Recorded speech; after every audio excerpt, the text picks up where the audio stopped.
We've heard pleas from local officials for federal funding help for months now, but now mayors from all over the state in one place right here to make their voices heard together. News Channel 9's Adrian Smith was at today's news conference and shares how another round of stimulus could boost local economies.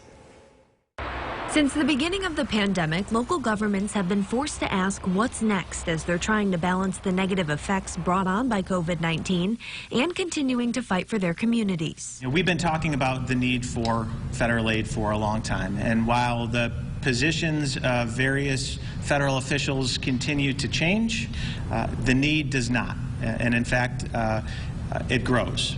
And without the two biggest sources of revenue, sales tax and state aid, city and village essential services have taken a major hit. That's not the fault of an individual mayor. That's not the result of how a city is managed.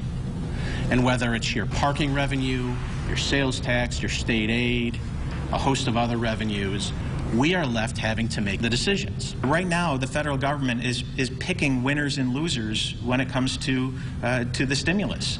And we can't afford to do that. We need every industry to be in a position where they can recover, including local government. Mayor Walsh and all of the mayors agreed that another round of stimulus would not only benefit the people receiving it, but the businesses who have been struggling throughout the pandemic.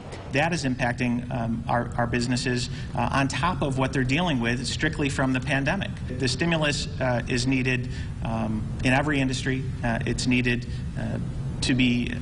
we need to make sure that it's done equitably and fairly. Hoping to continue to balance the budget. In Syracuse, Adrian Smith, News Channel 9. Adrian, thank you very much. For the full press conference and a list of mayors who attended, just head over to localsyr.com.